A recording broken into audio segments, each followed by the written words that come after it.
Hello friends, இன்னைக்கு சப்பாத்திக்கு தொட்டுக்கிற மாதிரி மஷ்ரூம் கிரேவி எப்படி செய்யறதுன்னு தான் பார்க்க போகிறோம். வாங்க பார்க்கலாம்.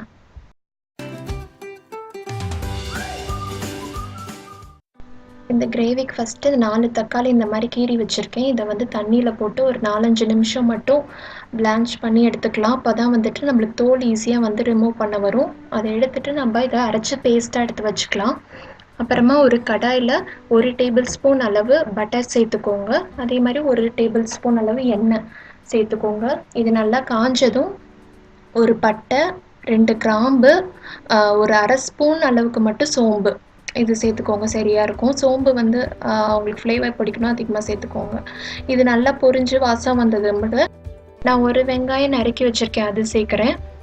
இது ரொம்ப வதங்கணும், ப்ரௌன் ஆகணும்னு இல்லை. ஒரு மாதிரி டிரான்ஸ்பரண்ட்டாக ஆனோன்னு 1 டேபிள் ஸ்பூன் அளவுக்கு இஞ்சி பூண்டு பேஸ்ட்டு இது சேர்க்குறேன். இதோட பச்சை வாசம் மட்டும் நல்லா போகணும். ஒரு நல்லா வதக்கிக்கோங்க பச்சை வாசம் போகிற வரைக்கும். அதுக்கப்புறமா நான் அந்த தக்காளி இது பண்ணோம்ல, அதை வந்து நல்லா மிக்சியில் அடித்து இப்போ அந்த பியூரி தான் வந்து சேர்த்துருக்கேன். இந்த மாதிரி சேர்த்திங்கன்னா தான் உங்களுக்கு நல்லா அந்த ஹோட்டலில் சாப்பிட்ற மாதிரி அந்த டேஸ்ட் கிடைக்கும்.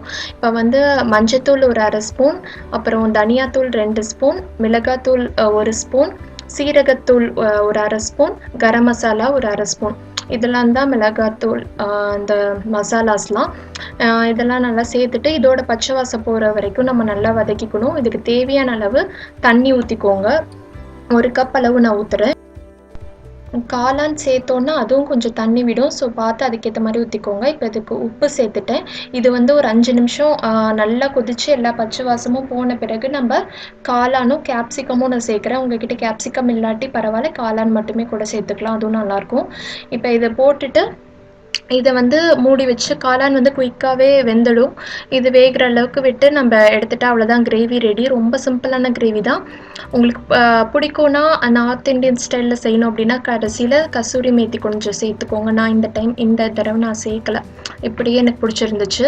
அவ்வளோதான், இந்த சர்வ் பண்ணிடலாம். இதை கண்டிப்பாக ட்ரை பண்ணி பாருங்கள். அவங்க அவ்வளோதான். இதுதான் எங்களுடைய அன்றைக்கி டின்னர். பன்னீர் டிக்காவும் செஞ்சுருந்தேன். அவ்வளோதான். இந்த வீடியோ உங்களுக்கு பிடிச்சிருந்தா மறக்காமல் லைக் பண்ணுங்கள். நீங்கள் இன்னும் சப்ஸ்கிரைப் பண்ணலைன்னா மறக்காமல் சப்ஸ்கிரைப் பண்ணுங்கள்.